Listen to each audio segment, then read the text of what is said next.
Excel's LINNEST array function is super helpful, and it actually gives us back 3 measures of goodness of fit for the regression.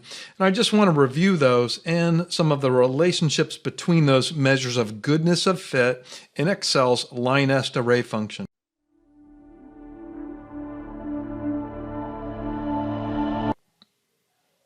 My previous videos have been relying on Excel's LINNEST array function to generate for me the regression statistics. And I thought I would highlight some of the relationships between some of these values, because when we understand the relationships, we have a lot better insight into what we're getting back with this LINNEST array function. And it's a super helpful function in Excel. I'm using the same data set that I've used in the previous 3 or 4 videos. It's a small data set of only 10 paired observations, where my regression is a regression of hourly wages regressed against years of education. So here is my row of X values. That's my independent variable. 9, for example, is 9 years of education, freshman in high school. And then my Y values here are hourly wages. That's the dependent variable, and its units are dollars. So for example, $12 per hour. Excel, of course, generates for me the best fit regression line. It's an OLS, ordinary least squares regression line, where I'm getting here a slope of 1.35, which is $1.35 per 1 year of experience, and I'm getting an intercept. So here is my LINNEST array function, and I trust you know how to generate the results of an array function in Excel already. You have to select the region first, and then in the case of PC Windows, use Control-Shift-Enter to get back the output. If you want all of the statistics, which I do here, and you'll notice my array has 2 columns and 5 rows. So I'm going to get 1 column for each regression coefficient that is estimated, including my intercept, right? So this is a univariate regression, meaning there's only 1 independent variable, in this case years of education, and I'm estimating 2 coefficients, a slope and an intercept. So I'm getting 1 column for the intercept and 1 column for the slope. If I go to a multivariate regression and add more independent variables, each independent variable is going to get an additional column. But in this case, with a univariate regression, I get 2 columns, and then I get 5 rows of output. And above my output here, I've put the legend, which you can get in Excel's help, basically. It's the legend associated with the LINNEST array output. And so if I just work down this here, in my previous video, I've already explained how the first row helpfully gives us the regression coefficients. So in this case, I'm getting the slope here of $1.35 per 1 unit of education, 1 year of education. And here I'm getting the intercept of 384.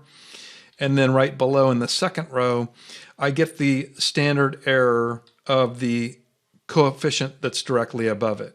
So here I'm getting 0.41, and as I said in the previous video, that is a standard error, but that's what we call the standard deviation of an estimate produced by the estimator, which assumes or understands this $1.35 is itself a random variable. So here we're getting 0.41 as the standard deviation or standard error of this slope coefficient that's directly above it. Here we're getting this $5.70 is the standard error of the intercept coefficient, or also the standard deviation of this intercept coefficient. Then we get into some of these best fit statistics that are really interesting. So we really get 3 measures of goodness of fit for the regression line. So you notice I go down to the 3rd row here, I'm getting the R squared. I've covered that in a previous video as well. We call that the coefficient of determination. It's also 1 minus the coefficient of alienation. And in this case, I'm getting 0.57. And as far as connections, I just wanted to note, you can see here that R squared is the explained sum of squared divided by the total sum of squared. And those are on the bottom, you can see by the legend. So that I can just replicate it by going down to my explained sum of squared and dividing by the total sum of squares, which is the sum of the explained sum of squares and the residual sum of squares. So you can see here, I've replicated that R squared as a function of the explained sum of squares and residual sum of squares that are already provided on the table as well. And so that R squared is a measure of goodness of fit. And then if I go over just one cell here, I get that SER, and that is the standard error of the regression.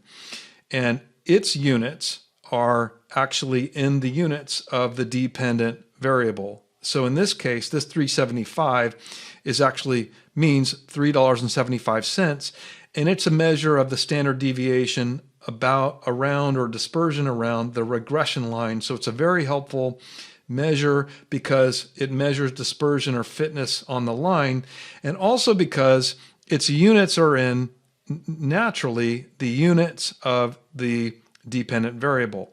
So here I have 375, standard error of the regression, and you'll notice it is naturally related to the residual sum of squares at the bottom, and I'll replicate that right by saying I take the residual sum of squares, I divide by the degrees of freedom, which are helpfully in the fourth row of the array function, and then I'm getting a measure that's in the variance, so I need to take the square root of it, and you'll notice I get 37526.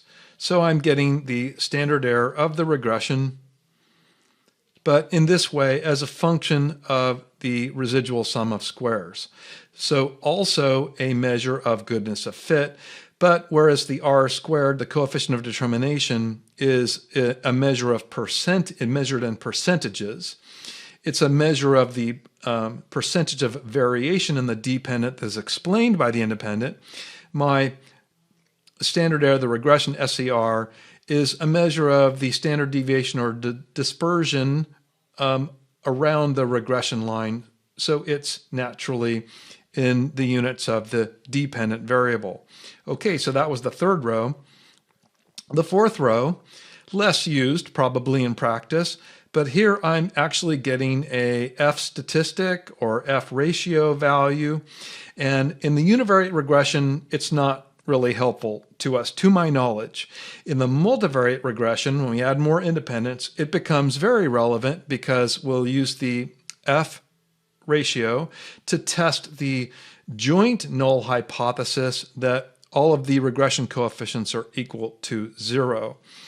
Now, in the univariate regression here, we technically only have what's called one restriction, and this F ratio has a very direct relationship to the T statistic. So I'll just show you that just so you can see how it's redundant. But if we take the, well, I'll go right up here. If I take the T value or test statistic for the slope coefficient, as you probably know, I mentioned this just in the previous video, we would take the slope and divide by its standard error. And that is the T value for the slope coefficient, such that if I then go and square it, I get 10.61, which is the F value that is displayed in the array function for me. So in this case of a univariate regression, this F value is actually redundant to us just using the T test or T value directly on the slope coefficient. Okay, going over to the 8, what are we getting there? We're getting the degrees of freedom. And in this case, it's 8. and it's also shown right here. It's n minus k, or you can see it as the subscript to my t. The degrees of freedom in this regression is n minus k, or 10, my sample is only 10, minus k, k being the number of coefficients that I'm estimating, including the intercept, so 10 minus 2. We can also think about this as the number of variables if we remember to include both the independent and the dependent. So just as I'm estimating two coefficients, a slope and an intercept, that 2 is always going to match the number of variables what I've got. I've got one independent and also one dependent, and that's 2. So 10 minus 2 in either case is 8 as my degrees of freedom. And finally, as I've already mentioned, at the final row of the array function, we get the explained sum of squares and the residual sum of squares. And I thought I would just mention that in a univariate regression, the correlation is equal to the square root of the coefficient of determination. And so I can demonstrate that by just taking the explained sum of squared divided by the total sum of squares, which is the product of the sum of them. So that's my coefficient of determination, or r squared. And if I take the square root of that, I get here the correlation coefficient between the x and y values. And so it's 0.75, you might say 75%, very high correlation coefficient. And finally, I won't go into any further detail here. You can download the spreadsheet.